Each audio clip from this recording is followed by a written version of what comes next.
तो हम अब स्टार्ट करते हैं हमारा आखिरी पार्ट और लास्ट पार्ट है। उम्मीद करता हूँ कि स्टार्टिंग के 4 पार्ट आपको अच्छे लगे होंगे। ठीक है, अभी तक तो कोई फीडबैक मुझे कोई क्वेश्चन रिलेटेड नहीं आया है, अगर आता है तो फिर हम एक बोनस पार्ट ज़रूर बनाएंगे। ओके, सो स्टार्ट करते हैं टेस्टिकुलर डिसऑर्डर के ऊपर। सबसे पहले बात करते हैं अनडिसेंडेड टेस्टिस की। ठीक है, हायर इंसिडेंट किस में होता है? प्रीटर्म बेबीज़ में। ठीक है, 4 से 5 महीने आफ्टर बर्थ तक डिसेंड हो सकता है। ठीक है, अगर बायलेटरल हो तो उसको क्रिप्टो ऑर्किडियम बोलते हैं। ठीक है, ऑर्किडोपेक्सिस का मैनेजमेंट है, आइडल टाइम है 6 से 12 महीने का। ठीक है, टॉर्जन की बात करें तो बेल क्लेपर टेस्टिस रिस्क फैक्टर है। ठीक है, मतलब ट्यूनिका वेजाइना का हायर इंसर्शन रिस्क फैक्टर है, अगर ऐसा होता है तो टॉर्जन होने के चांसेस बढ़ जाते हैं। ठीक है, सबसे पहले हमें टॉर्जन और इपिडिडोमा ऑर्काइटिस को डिफ्रेंशिएट करना आना चाहिए। ठीक है, सबसे मेन इंपॉर्टेंट है प्रेहन साइन, जो कि पूछने के काफ़ी ज़्यादा चांसेस है। ठीक है, आप टेस्टिस को अगर लिफ्ट करोगे और पेन बढ़ जाता है तो वो टॉर्जन है। ठीक है, अगर पेन कम हो जाता है ना तो वो इपिडिडाइमो ऑर्काइटिस है। ठीक है, डेमिंग साइन मिलेगा, जो टेस्टिस टॉर्जन में गई है वो थोड़ी सी हायर लेवल पे होगी। ठीक है, एंजल साइन मिलेगा कि टेस्टिस ट्रांसफरली पेज होगी। ठीक है, ये दो इंपॉर्टेंट नहीं है, प्रेहन साइन इज़ मोस्ट इंपॉर्टेंट। ठीक है, मैनेजमेंट की बात करें तो अगर टेस्टिस वायबल है 6 घंटे के पहले आपके पास लिया आता है तो ऑर्किडोपेक्सी करनी है, वरना ऑर्किडोक्टोमी करनी है। ठीक है, इपिडिडाइमल सिस्ट की बात करें तो मल्टी लोक्यूलेटेड है। ठीक है, ये कुछ शब्दों को हाईलाइट कर रहा हूँ तो ध्यान रखना, मल्टी लोक्यूलेटेड में बहुत सारे लोब्यूलेटेड है। ठीक है, क्लियर फ्लूइड होगा और ट्रांसिमिलेंट है। ठीक है, चाइनीज लेंटन पैटर्न दिखेगा। ठीक है, ये पूछ चुके हैं शायद चाइनीज लेंटन पैटर्न का। ठीक है, हाइड्रोसिल की बात करें तो ट्यूनिका वेजाइना में फ्लूइड एक्यूमुलेशन हो गया, प्राइमरी और सेकेंडरी हो सकता है। प्राइमरी हो गया डिफेक्टिव एब्जॉर्प्शन के कारण। ठीक है, और सेकेंडरी किसके? सिक्रीशन बढ़ने के कारण। ठीक है, सर्जरी अगर स्मॉल है तो लोड प्लाइकेशन करना है, जिसमें हम साड़ी की तरह उसको प्लाइकेट कर देते हैं। ठीक है, जबकि लार्ज है, बड़ा है, तो पूरे सेक को इवर्ट करके आगे सूचर कर दिए। ठीक है, जिसको जेबुलर प्रोसीजर बोलेंगे। ठीक है, तो दो इंपॉर्टेंट है, Lord plication, Jaboulay procedure. Okay, congenital hydrocele है, मतलब प्रोसेस वेजाइनलिस पेटेंट रह गई। ठीक है, इसके लिए सर्जरी हर्नोटोमी करेंगे। ठीक है, ये ध्यान रखना, और 2-3 साल तक करनी है हमको, है ना। वेरिकोसिल की बात करें तो उसमें जो पेम्पीफॉर्म प्लेक्सेस होते हैं वेन के अराउंड वो डायलेट हो जाते हैं। ठीक है, एसिम्टोमेटिक है, कोई ट्रीटमेंट नहीं, सिम्टोमेटिक है तब ट्रीटमेंट होगा। ठीक है, लेफ्ट में ज़्यादा होता है राइट कंपैरिजन, क्योंकि लेफ्ट वाली जो रीनल जो आर्टरी है ना, वो वेन है, वो डायरेक्टली रीनल वेन से ओपन होती है। ठीक है, और इधर वाली राइट वाली हमेशा एयोर्टा पे ओपन होती है, इस वजह से लेफ्ट वाले में ज़्यादा चांसेस होते हैं। ठीक है, वेरिकोसिल इतना इंपॉर्टेंट नहीं है। टेस्टिकुलर ट्यूमर की बात करें हम तो मोस्ट कॉमन चिल्ड्रन में है यॉर्क सैक ट्यूमर, एडल्ट में सेमिनोमा, एल्डरली में लिम्फोमा। ठीक है, ये इंपॉर्टेंट है ना, cannon ball metastasis to lung. ठीक है, ट्यूमर मार्कर की बात करें तो बीटा एससीजी, एलडीए, जेएफपी अभी तक पूछा नहीं है। एफएनएससी इसमें नीड करते हैं ना, अगर टेस्टिकुलर ट्यूमर सस्पेक्ट होगा तो काउंटर इंडिकेशन है बायोप्सी और एफएनएससी। ठीक है, हाई इंग्वाइनल ऑर्किडोक्टोमी करनी है। अब मेन जो इम्पोर्टेंट है इसमें है सेमिनोमेटस और नॉन सेमिनोमेटस। ठीक है, नॉन सेमिनोमेटस होंगे वो मोर एग्रेसिव होंगे। ठीक है, इसमें आपको smooth pinkish looking tumour homogeneous दिखेंगे सेमिनोमेटस में, इंक्रीज बीसीजी और एचसीजी। एएफपी कभी रेज नहीं होता, नहीं, अगर एएफपी रेज्ड है इसका मतलब नॉन सेमिनोमेटस है। ठीक है, ये रेडियो सेंसिटिव होते हैं या रेडियो रेजिस्टेंट होते हैं, ये कीमो सेंसिटिव होते हैं। ठीक है, तो ये डिफरेंस इनका याद रखना है। ठीक है, इनमें कन्फ्यूज़ हो सकते हैं आप। फोर्नियस गैंग्रीन काफ़ी बार पूछा गया, आपको फ़ोटो देके पूछेंगे मोस्टली, और टेस्टिस इन्वॉल्व नहीं होती क्योंकि ट्यूनिका एल्बुजिनिया की वजह से।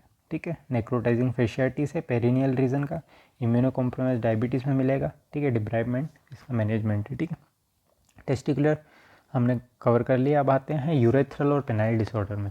ठीक है, पोस्टीरियर यूरेथ्रा वॉल की hole defect is a specific term always be given in the question. Okay, अगर क्वेश्चन पूछते हैं तो बिल्कुल देंगे की होल डिफेक्ट। ठीक है, यूरेथ्रल ट्रोमा की बात करें तो प्रोक्सिमल और डिस्टल यूरेथ्रल ट्रोमा में डिफ्रेंशिएट करने का मोस्टली नहीं पूछेंगे, पर प्रोक्सिमल हम किसको बोलते हैं? प्रोस्टेटिक और मेम्ब्रेनस यूरेथ्रा, और डिस्टल होगा बल्बर और पेनाइल यूरेथ्रा। ठीक है, इसमें बटरफ्लाई हिमेटोमा मिलेगा, जबकि इसमें हाई राइडिंग प्रोस्टेट होगी। ठीक है, ऊपर है तो प्रोस्टेट को और ऊपर धकेलेगा। ठीक है, blood at the tip of meatus. ठीक है, इन दोनों में मिलेगा यूरेथ्रल ट्रोमा में। ठीक है, हमें इन्वेस्टिगेशन क्या करवानी है, रेट्रोग्रेड यूरेथ्रोग्राम, ठीक है। इमरजेंसी मैनेजमेंट है सुप्राप्यूबिक कैथेटराइजेशन, ठीक है। जो मेन इंपॉर्टेंट है वो हाइपोस्पीडिया से, ठीक है, वेंट्रली प्लेस्ड है। इसका लोकेशन हो सकता है पूछ दे आपसे, ठीक है। मिड शाफ्ट, कोरोनल, ग्लेन्युलर, ठीक है, पेरिनियल, स्क्रोटल, ठीक है। Inability to retract foreskin, phimosis को बोलते हैं। जो फोरस्किन है ना वो रिट्रैक्ट नहीं कर पाते हैं, ठीक है। पैराफाइमोसिस हम किसको बोलेंगे, जब फोरस्किन रिट्रैक्ट नहीं कर पाता फिर भी कोई पीछे प्रेशर लगा के खींच दे और वो कॉन्स्ट्रिक्शन रिंग बन जाए, उसको पैराफाइमोसिस, वो इमरजेंसी कंडीशन है, ठीक है। फाइमोसिस एंड पैराफाइमोसिस याद रखना है, ठीक है। प्रायापिज्म की बात करें तो प्रोलोंग इरेक्शन ऑफ पेनिस है, ठीक है, मोर देन 4 आवर्स। कॉजेज़ की बात करें तो हाई फ्लो लो फ्लो में डिफ्रेंशिएट होना है। लो फ्लो ऐसा है कि इस्कीमिया के कारण पेनफुल होगा, ठीक है, सिकल सेल में मुझे, जबकि ट्रॉमा के कारण जो ब्लड फ्लो इंक्रीज हो गया ना वो पेनलेस होगा, ठीक है। मैनेजमेंट की बात करें तो अभी तक पूछा नहीं है। शंट सर्जरी के नाम याद रख सकते हो, Grayhack and Winter shunts, okay, ठीक है। अब आते हैं ब्लेडर की ओर। ब्लेडर ट्रॉमा 2 तरह के होते हैं, एक्स्ट्रा पेरिटोनियल और इंट्रा पेरिटोनियल, ठीक है। ये डिफ्रेंशिएट करने के लिए पूछ सकते हैं आपको, ठीक है। इंट्रा मतलब पेनिट्रेटिंग इंजरी हुई है, ठीक है, इसमें पेरिटोनियम के अंदर चला गया है, ठीक है। और एक्स्ट्रा पेरिटोनियम है सेकेंडरी टू पेल्विक फ्रैक्चर, ठीक है। पेरिनियल हीमेटोमा मिलेगा इसमें, दोनों में। इसमें blood at the tip of meatus मिलेगा, इसमें मेन मिलेगा पेरिटोनाइटिस, क्योंकि पेरिटोनियम में चला गया तो पेरिटोनाइटिस के चांसेस है, ठीक है। इन्वेस्टिगेशन क्या है, सीटी यूरोग्राफी करवानी है, ठीक है। अगर अनस्टेबल है तो सिस्टोग्राम कराना है।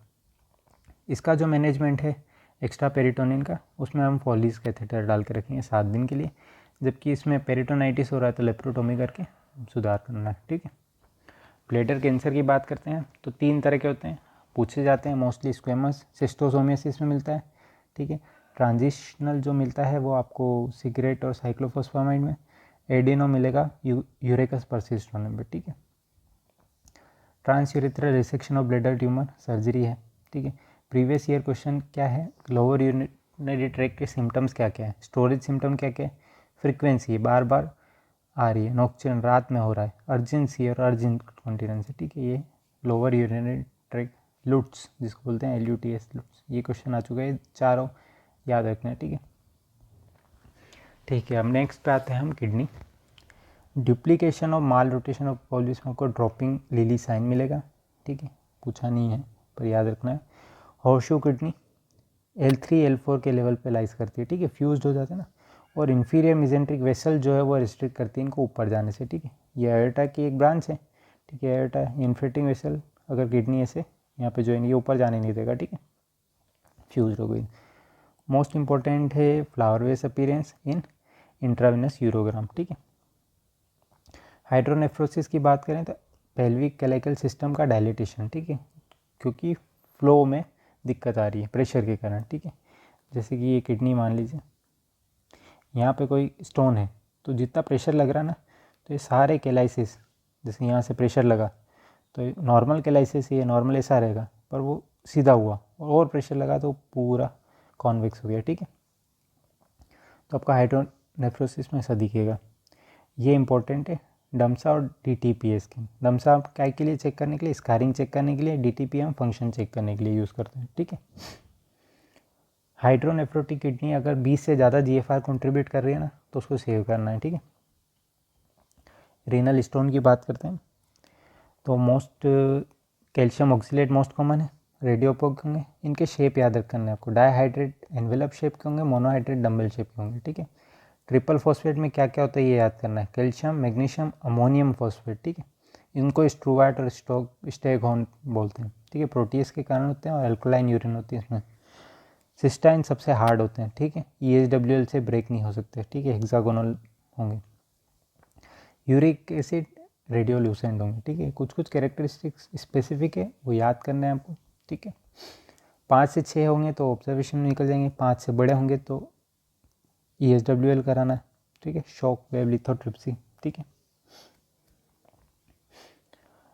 अगर EHWL कॉन्ट्राइंडिकेटेड है तो परक्यूटिनस नेफ्रोलिथोटोमी करनी है, ठीक है। किस में कॉन्ट्राइंडिकेटेड हो सकते हैं, जैसे कि कोई ब्लीडिंग डिसऑर्डर है उसमें भी प्रेगनेंसी में कॉन्ट्राइंडिकेशन, हार्ड स्टोनिस स्टेनिस में कॉन्ट्राइंडिकेशन, ठीक है। स्टेग हॉर्न कैलकुलाई में PCNL करना है, ठीक है, क्योंकि इतना बड़ा होता है वो ESWL से नहीं होगा, ठीक है। एक बार आधा निकाल दो उसके बाद ESWL कर सकते हैं PCNL, जबकि क्वेश्चन पूछ रखा है ना स्टेग हॉर्न कैलकुलाई का। रीनल TB में मोस्टली आपको पुट्टी किडनी का पूछेंगे और स्टेराइल पायूरिया का पूछेंगे, ठीक है। पस सेल प्रेजेंट है बट कल्चर में नेगेटिव आएगी, ठीक है, इसीलिए इसको स्टेराइल पायूरिया बोलेंगे, ठीक है, अगर रीनल TB हुई तो। ग्लोमेरुलस अफेक्ट होगा सबसे पहले। एंजियोमायोलाइपोमा किडनी, ठीक है, ये ट्यूबरस स्क्लेरोसिस में पूछेंगे, ठीक है। किडनी के ऊपर ग्रोथ हो जाएगी जिसमें मसल भी है, फैट टिश्यू भी है, ब्लड वेसल भी है, ठीक है, इसको एंजियोमायोलाइपोमा बोलेंगे। ट्यूबरस्क्लेरोसिस का और पूछना है शेग्रीन पेचेस, एस्लीफ मैक्यूर, ठीक है, एडिनोमा सीबेशियम, मल्टीपल होते हैं मोस्टली, ठीक है। इम्यूनोहिस्टोकेमिस्ट्री में HMB45 प्रेजेंट होगा, ठीक है, एंजियोमायोलाइपोमा में।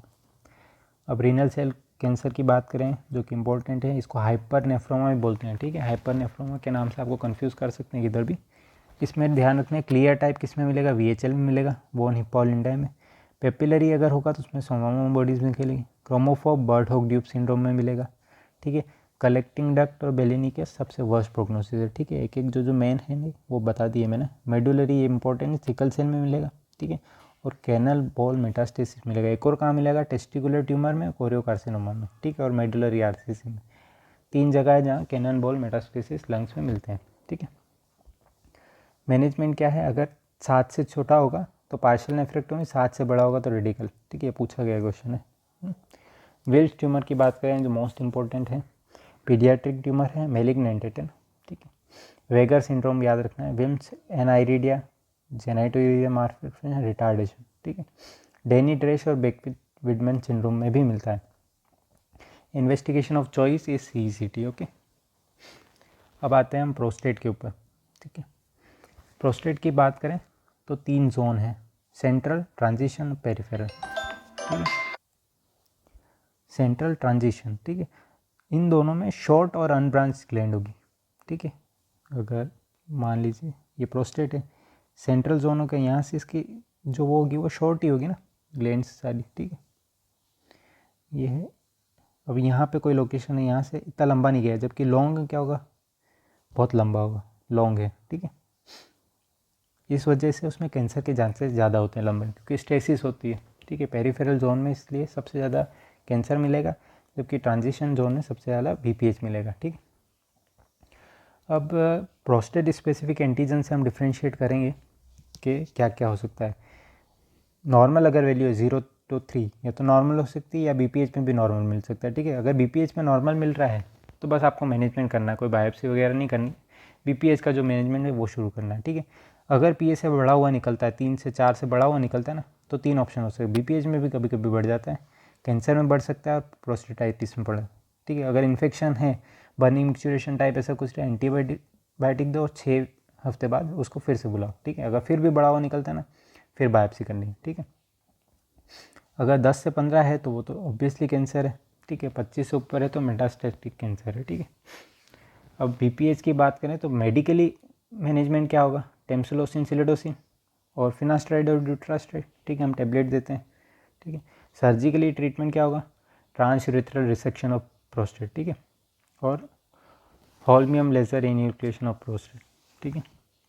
टर पे आपको ये याद रखना है, विरोमेंटम, है ना, ठीक है। डिस्टल लिमिट मतलब कि अगर ये है तो यहाँ पे विरोमेंटम है, ये एक्सट्रीम है, इसके नीचे नहीं जाना है, ठीक है, इसके ऊपर ऊपर ही आपको प्रोस्टेट की चिप्स निकालनी है, ठीक है। अगर इसके नीचे गए ना तो यहाँ पे स्फिंक्टर होता है एक्सटर्नल यूरेथ्रिस में, उसको आप एक बार डैमेज कर दिया ना तो फिर इनकॉन्टिनेंस होगा पेशेंट को, ठीक है।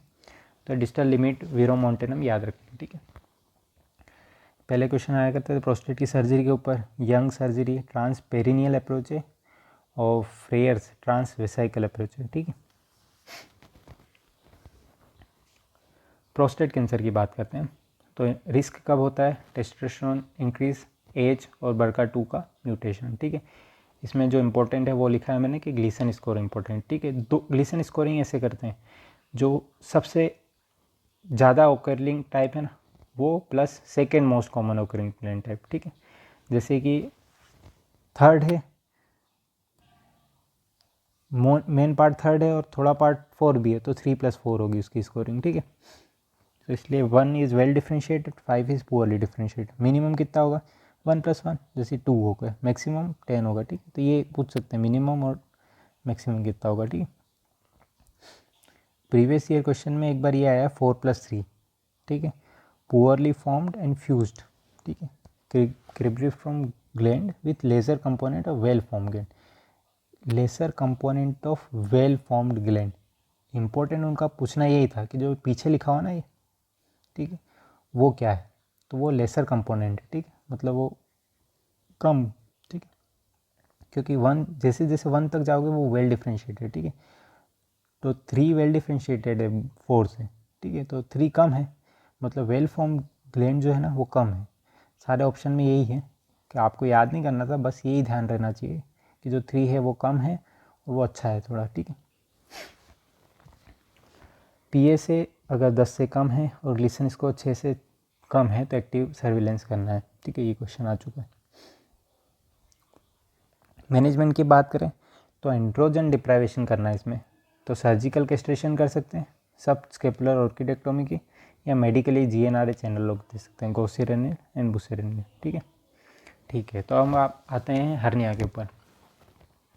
सर्जिकल मैनेजमेंट, सबसे पहले मैं आपको बता दूं, स्किन होती है, उसके बाद एक्सटर्नल ओब्लिक होती है, ठीक है, स्पर्मेटिक कॉर्ड, फिर इंटरनल ओब्लिक, ट्रांसफर्स एब्डोमिनलिस, फेशिया ट्रांसवर्सरिस और पेरिटोनियम, ये लेयर है सारी, ठीक है। तो हम सर्जरी करने के वक्त क्या करते हैं, इंसिजन स्किन में देते हैं, फिर एक्सटर्नल ओब्लिक को काटते हैं, ठीक है। अब आपको डायरेक्ट स्पर्मेटिक कॉर्ड दिख जाएगी, ठीक है। अगर डायरेक्ट हर्निया है ना, तो वो आपको ऐसे ही दिख जाएगा डायरेक्टली हर्निया, ठीक है, तो वो मेश रिपेयर के साथ कर देना है, ठीक है। डायरेक्ट तो हमेशा इनको ऊपर धकेल के रखेगा, ठीक है, कहीं से बाहर थोड़ी आएगा, तो उसके लिए डायरेक्ट मेश रिपेयर करना है। अगर आपको हर्निया सेक दिखता है, ठीक है, कोर्ड के साथ में, मतलब वो इनडायरेक्ट है, कोर्ड के साथ में आ रहा है, ठीक है, तब उसको सेक को कट करना है, उस स्पर्मेटिक कोर्ड के सेपरेट करना है, और जो सेक है उसको कंटेन इंसाइड करना, क्लोज कर दिया, ठीक है। अब नॉर्मल क्लोज करा तो हर्नियोटोमी, ऐसे ही बंद कर दिया तो वो हर्नियोटोमी। अगर सूचर लगा दिए वहाँ पे, ठीक है, और ताकि उनका रिकरेंस कम हो, तो उसको हर्नियोग्राफी बोलेंगे, ठीक है, क्योंकि वो स्ट्रॉन्ग हो गए सूचर लगाने के बाद, ठीक है। और अगर आपने उस पे ऊपर मेश प्लेस कर दी, ठीक है, और उसको फिक्स कर दिया सूचर से, तो हम उसको हर्नियोप्लास्टी बोलेंगे, ठीक है। हर्नियोग्राफी की एक टेक्निक है बेसिनी, नाम याद रखना है, ठीक है। तो ये 3 डिफ्रेंशिएट होना चाहिए। हर्नियोटोमी मतलब कुछ नहीं करा, हर्नियोग्राफी मतलब आपने सूचर कर दिया इसको स्ट्रॉन्ग करने के लिए, और हर्नियोप्लास्टी में क्या किया आपने, उसको मेश लगा दिया, ठीक है। प्रोलिन मेश सबसे ज़्यादा लगाते हैं अपन, प्रोलिन की, ये भी क्वेश्चन आ चुका है ना। बेस्ट मेश किसको बोलेंगे, लो वेट हो जिसका, थिन फाइबर और लार्ज पोर हो, ठीक है। इनडायरेक्ट और डायरेक्ट इंग्विनल हर्निया का आपको डिफरेंशिएट पता होगा। डायरेक्ट ट्राइंगल के थ्रू आता है, ठीक है, इनडायरेक्ट लेटरल टू हेसलबेक ट्राइंगल आता है, ठीक है। अब हेसलबेक ट्राइंगल की आपको बाउंड्री याद होनी चाहिए, ठीक है। ये ट्राइंगल की लेटरल रेक्टस एब्डोमिनस मसल का जो लेटरल साइड है, नीचे इंग्वाइनल लिगामेंट है और साइड में इंफीरियर एपिगेस्ट्रिक वेसल है, ठीक है, ये हेसलबेक ट्राइंगल है, तो इसकी बाउंड्री पता होनी चाहिए। अब लेफ्ट सर्जरी के दौरान कहाँ पे स्टेपल नहीं लगाना है वो इम्पोर्टेंट है, ठीक है। ट्राइंगल ऑफ पेन और ट्राइंगल ऑफ डूम, ठीक है। तो इसका एक बार स्क्रीनशॉट ले लेना, बहुत कन्फ्यूजिंग है, आपको यहाँ पे कॉन्सेप्ट नहीं बनाने, कौन सी कहाँ जा रही, आपको याद रखना है एक दिन पहले, ठीक है। तो ये फ़ोटो मेमोराइज होनी चाहिए। वास्ट डिफरेंस है, टेस्टिकुलर वेसल्स है, इलियोप्यूबिक ट्रैक है, और ये पूरा यहाँ से यहाँ तक पेरिटोनियम की कवरिंग है, ठीक है, पेरिटोनियम लेयर है। अब जहाँ पे आपको तीनों नर्व दिख रहे हैं, मतलब यहाँ पेन नहीं होगा, ब्लीडिंग नहीं होगा, तो ये ट्राइंगल ऑफ पेन है, ठीक है। बाउंड्री इलियोप्यूबिक ट्रैक, टेस्टिकुलर और पेरिटोनियम, ठीक है।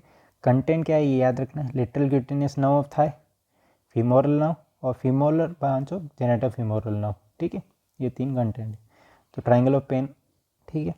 ट्राइंगल ऑफ डूम की बात करें तो एक्सटर्नल इलियक, आर्टरी और वेन, और जेनेटल ब्रांच है GFN की, उसमें फीमोरल ब्रांच है, ठीक है।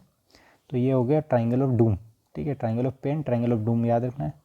Most common nerve entrapped in laparoscopic surgery is lateral cutaneous nerve of thigh, ठीक है, जिसकी वजह से मैरालजिया पेरिस्थेटिका होता है, ठीक है, ये भी याद रखना है। अब एक और चीज़ है कोरोना मोटिस, है ना, ये सभी में नहीं होता है, जैसे कि एक्सटर्नल इलियक है, इंटरनल इलियक है। इंटरनल इलियक की ब्रांच है ऑब्चुरेटर आर्टरी, एक्सटर्नल की बात में इंफीरियर एपिगेस्ट्रिक आर्टरी। इन दोनों को कनेक्ट करती है एक एबरेंट ऑब्चुरेटर आर्टरी, जो नॉर्मली नहीं होती, कभी कभी हो सकती है, और इसकी वजह से लेप्रोस्कोपिक सर्जरी का कट हो जाएगी लेप्रोस्कोपिक सर्जरी के वक्त, और काफ़ी ब्लीडिंग होगी, ठीक है। इसीलिए इसको सर्कल ऑफ डेथ बोलते हैं, ठीक है, ये ध्यान रखना आपको। अब इंसिडेंटल हर्निया की क्लासिफिकेशन है, कुछ पूछा है। M3 अम्बिलिकल होता है, M2 एपिगेस्ट्रिक, सब ये सिंपल लाइन से ऐसा क्लासिफिकेशन को याद रखने की ज़रूरत भी नहीं है, आपको ऐसे ही याद हो जाएगा। इंफ्रा अम्बिलिकल, सुप्रा प्यूबिक, M5 तक, L1 से L4 तक, ठीक है।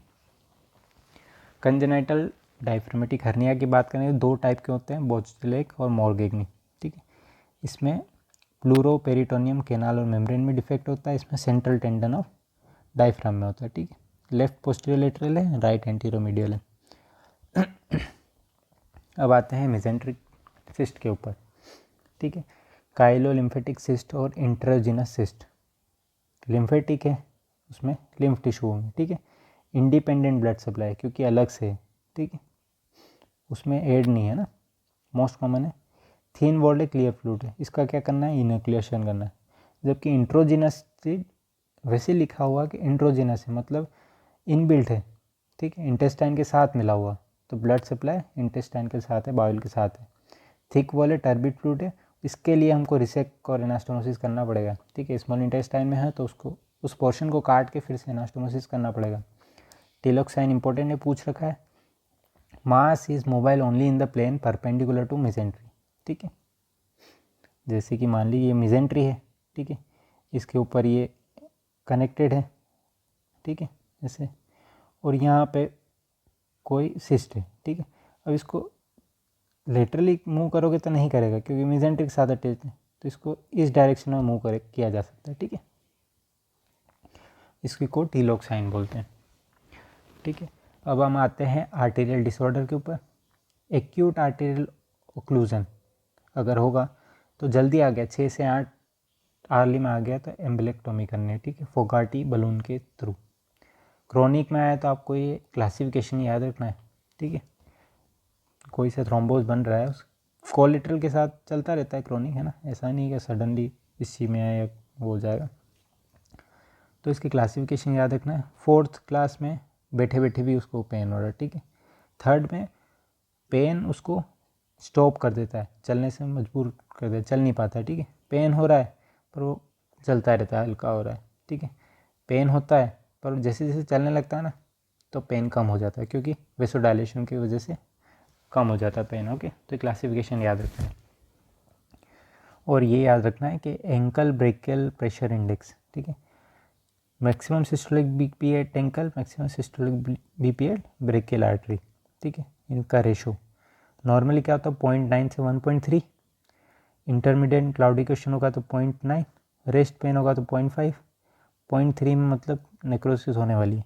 अगर 1.3 मिला है तो वो हो सकता है कि कैल्सीफाइड वेसल है, ठीक है, डायबिटिक नेफ्रोपैथी के लिए, तो ये मोस्ट इंपॉर्टेंट है ना, एंकल ब्रेकियल प्रेशर इंडेक्स, ठीक है। लेरिच सिंड्रोम की बात करें तो एयोर्टिक बाइफर्केशन के वहाँ पे ब्लॉक हो गया, जिसकी वजह से इम्पोर्टेंसी और ग्लूटियल क्लाउडिकेशन मिलेगा, ठीक है, क्वेश्चन इंपॉर्टेंट है, पूछ रखा है लेरिच सिंड्रोम। बर्जो तो सभी को पता है, आर्टरी वेन नर्व तीनों इन्वॉल्व होगी, रिस्क फैक्टर स्मोकिंग होगा, ठीक है। बाईपास ग्राफ्टिंग का कोई रोल नहीं है, ठीक है। एथेरोस्क्लेरोसिस की मैनेजमेंट की बात करी मैंने, जो हार्ट के उनकी नहीं, जो नीचे जो जितनी भी वेसल्स हैं उनके लिए, तो सुप्रा इंग्वाइनल अगर ग्राफ्ट लगाना आपको तो डेकरन बेस्ड रहेगा, ठीक है। इंफ्रा इंग्वाइनल लगाना है ना तो रिवर्स सिफेनस वेन ग्राफ्ट और पॉलीटेट्राफ्लोरोइथाइलिन ग्राफ्ट, ठीक है। सुप्रा इंग्वाइनल जैसे लेरी सिंड्रोम है, ओके। एयोर्टिक बाइफर्केशन पे था, इंग्वाइनल जितनी भी है वेन में आर्टरी में वहाँ पे आया ही नहीं, ठीक है, एक्सटर्नल इलियक वेन और आर्टरी में नहीं गया, अभी सुप्रा इंग्वाइनल है, ठीक है, उसमें हम डेक्रोन यूज़ करेंगे। और नीचे जितने बाइफर्केशन के बाद में अगर ब्लॉक हुआ है ना तो उनमें सारी ये यूज़ करना है, ठीक है। एब्डोमिनल एन्यूरिज्म की बात करें 5.5 अगर है, ठीक है, तो बड़ा है इससे और 5.5 है तो रप्चर के चांस बढ़ जाते हैं, तो सर्जरी करनी है हमको अगर असिम्टोमेटिक हो तो भी एन्यूरिज्म, ठीक है। एयोर्टिक डिसेक्शन में बात करें तो डिसेक्शन क्या होता है, इंटीमा लेयर और मीडिया लेयर इंटीमा और मीडिया लेयर के बीच में ब्लड घुस गया है, ठीक है। इसका क्लासिफिकेशन मोर इम्पोर्टेंट है, DPK 1, 2, 3 और स्टैनफोर्ड 1, 2, स्टैनफोर्ड ए, स्टैनफोर्ड बी, ठीक है। इसमें क्या होगा, ओनली असेंडिंग और असेंडिंग प्लस डिसेंडिंग, जबकि बी में ओनली डिसेंडिंग होगा, ठीक है। अगर ओनली डिसेंडिंग इन्वॉल्व है तो मॉनिटर करना है, अगर ओनली है तो ओनली असेंडिंग और असेंडिंग प्लस डिसेंडिंग है तो सर्जरी करनी है। मतलब असेंडिंग जब भी आएगा सर्जरी होगी, ठीक है। First line of management is beta blocker, second line is surgery, ठीक है। रेनॉल्ड फिनोमेना की बात करते हैं तो पेल, ब्लू, रेड सीक्वेंस याद रखनी है, ठीक है। Drug of choice is calcium blocker. सब क्लेवियल स्टिल सिंड्रोम, जिसमें फर्स्ट पार्ट ऑफ सब क्लेवियन आर्टरी में ब्लॉकेज है, ठीक है। अब इसका पूरा डायग्राम मैं बनाऊंगा नहीं, जैसे अगर यहाँ पे ब्लॉक हुआ ना तो दूसरे हैंड पे जाके और ऊपर ब्रेन में जाके और फिर से सप्लाई होगा, ठीक है। तो मेन आपसे कोई डायग्राम वगैरह पूछेगा नहीं, बस याद रखना है ब्लॉकेज फर्स्ट पार्ट में, second part, third part, fourth part करके 4 ऑप्शन भी दे देंगे ना तो भी आप कन्फ्यूज़ हो जाओगे, ठीक है। थोरेसिक आउटलेट सिंड्रोम की बात करते हैं तो मोस्टली सर्वाइकल रिप्स के कारण होता है, ठीक है। सर्वाइकल रिप के कारण होता है, आर्थराइटिस हो, कोई ट्यूमर हो उसके कारण भी हो जाता है, ठीक है। वहाँ पे सबक्लेवियन आर्टरी कंप्रेस हो गई, वेन भी कंप्रेस हो गई और ब्रेकियल प्लेक्सस कंप्रेस हो गया, ठीक है। जिसकी वजह से डिक्रीज पल्स हो जाएगा, स्वेलिंग ऑफ अपर लिम्ब हो जाएगा और अल्नर नर्व कंप्रेस हो जाएगी, उसके सिम्टम आएंगे, ठीक है। मेन जो इंपॉर्टेंट है इसमें इसके टेस्ट इंपॉर्टेंट, ठीक है। एडसन टेस्ट है, ठीक है। आप इसको थोड़ा सा बैकवर्ड पुश करोगे एब्डक्ट करके तो पल्स डिक्रीज हो जाएगी, ठीक है। रोस में क्या करते हैं आप, उसके हाथ थोड़ी देर तक ऊपर ये से open close open close open close करेंगे ना तो उसको हैवीनेस लगेगी, पेरिसिशन हैवीनेस, ठीक है। राइट में भी आप थोड़ा सा उसको ऊपर उठा के और बैकवर्ड मूव करोगे ना, एब्डक्शन वगैरह, तो उसमें पल्स डिक्रीज होगी आपको, ठीक है। तो ये 3 टेस्ट आपको नाम याद रखना है, एडसन, राइट और रूस, ठीक है। वीनस सिस्टम की बात करते हैं अब। सबसे पहले स्टार्ट करते हैं इसकी डीप वेन थ्रोम्बोसिस की, ठीक है। तो टर्म याद रखनी है, फ्लेगमेशिया सेरुलिया डोलेंस, इसमें ब्लू लिम्ब हो जाएगा, फ्लेगमेशिया एल्बा डोलेंस जिसमें वाइट लिम्ब हो जाएगा, ओके। साइन दोनों याद रखें, होमान साइन, मोजेस साइन, ठीक है। होमान साइन में क्या होगा, डॉर्सी फ्लेक्शन में स्टीफनेस है, जबकि मोजेस साइन में काफ है, स्क्वीज करने पे पेन होता है, ठीक है। वेरिकोस का CEAP क्लासिफिकेशन में पहले ही बता चुका हूँ, ठीक है, आगे के चैप्टर्स में, ठीक है। इन्वेस्टिगेशन ऑफ चॉइस क्या है, डुप्लेक्स स्कैन, जिसमें मिक्की माउस व्यू दिखे। ट्रेंडलबर्ग टेस्ट हम क्या किस लिए करते हैं, ताकि कॉम्पिटेंसी डिटेक्ट कर सकें स्फेनोफिमोरल जंक्शन का और दूसरे परफोरेटर्स का, ठीक है। अगर मैनेजमेंट की बात करें तो endothermal ablation gold standard of varicose vein, ठीक है। आपको ये याद रखना है कि लॉन्ग सिफिनस वेन के साथ सिफिनस नर्व इंजरी होती है, जबकि शॉर्ट सिफिनस के साथ सूरल नर्व डैमेज होता है, ठीक है। अब आते हैं लिम्फेटिक सिस्टम के ऊपर। एक ही इम्पॉर्टेंट है जिसके बारे में पूछा गया है वो है लिम्फीडीमा, ठीक है। क्रोनिक लिम्फीडीमा जिसके स्किन चेंजेस मिलेंगे, क्या क्या है वो, बफेलो हम पे, ठीक है। जो एंकल के अराउंड को जो कॉन्केविटी है ना वो लॉस्ट हो गई है, ठीक है। स्क्वेयरिंग ऑफ टॉयज है, ठीक है। स्टीमर साइन है, देखिए inability to pinch the skin over dorsum of feet, ठीक है। तो ये याद रखना है आपको। फिर हम बात करते हैं ओरल कैंसर के ऊपर, ठीक है। तो स्क्वेमस सेल कैंसर मोस्टली होता है, ठीक है। Most common gene mutation P53 है। Risk factor alcohol, tobacco, HPV, EBV, ठीक है। प्री मेलिग्नेंट कंडीशन इरिथ्रोप्लेकिया, ल्यूकोप्लेकिया, ठीक है। क्रॉनिक हाइपरप्लास्टिक कैंडिडियासिस, इसमें ये ध्यान रखना है कि वाइट पैचेज जो है वो रब ऑफ नहीं होते हैं ल्यूकोप्लेकिया में, ठीक है। इंक्रीज रिस्क 3 to 5 टाइम है, ठीक है। इरिथ्रोप्लेकिया की 6 to 9 टाइम। मैनेजमेंट क्या होगा, wide local excision, mandibular resection और नेक डिसेक्शन, ठीक है। अब इसमें कमांडो प्रोसीजर में ये तीनों स्टेप होता है, मैंडिबुलर भी रिसेक्ट कर दिया, नेक डिसेक्शन भी है, वाइड लोकल एक्सीजन भी है, ठीक है। फ्लैप में डेल्टोपेक्टर और PMMC फ्लैप, ठीक है, 2 फ्लैप है। जो इंपॉर्टेंट है वो है नेक dissection. First A lymph node कौन से होंगे, सब मेंटल वाले, फर्स्ट बी सब मैंडिबुलर वाले, ठीक है, 1A 1B, ठीक है। ये मेंटल, यहाँ पे सब मेंटल सब मैंडिबुलर, सेकेंड थर्ड फोर्थ मतलब upper mid and lower deep cervical, ठीक है। फिफ्थ इज पोस्टीरियर कंपोर्टेंट, ठीक है। सिक्स इज मीडियस्टिनल, ठीक है। रेडिकल नेक डिसेक्शन में 1 to 5 लिम्फ नोड निकाल जाते हैं और स्टर्नोग्लिडोमास्टोइड, इंटरनल जुगुलर वेन और स्पाइनल एसेसरी नर्व भी निकालना है, ठीक है, along with removal of tail of parotid and submandibular gland. Okay, modified में कोई एक एक्स्ट्रा लिम्फ स्ट्रक्चर सेव करना है ना, सीएम, आईजीजी और स्पाइनल में से कोई एक सेव करना है। ठीक है, अब आते हैं हम सलाइवरी ग्लैंड के ऊपर। ठीक है, फर्स्ट है रेन्युला, ये मैंने पहले बता दिया था, म्यूकस एक्सटेंशन सिस्ट है सबलिंगुअल सलाइवरी ग्लैंड का। ठीक है, ब्रिलियंट ट्रांसिमिलेंट है, सिस्टिक हाइग्रोमा, इपेंडेडामाइल सिस्ट और हाइड्रोसिल। ठीक है, ये और है जो कि ब्रिलियंटली ट्रांसिमिलेट होते हैं। मोस्ट कॉमन नर्व इंजर्ड याद रखना है, लिंगुअल नर्व। ठीक है, साइलोलिथेसिस की बात करें तो मील टाइम सिंड्रोम है, जब आप खाना खाते हैं ना तो तब पेनफुल होता है। ठीक है, और 1-2 घंटे में ठीक हो जाता है।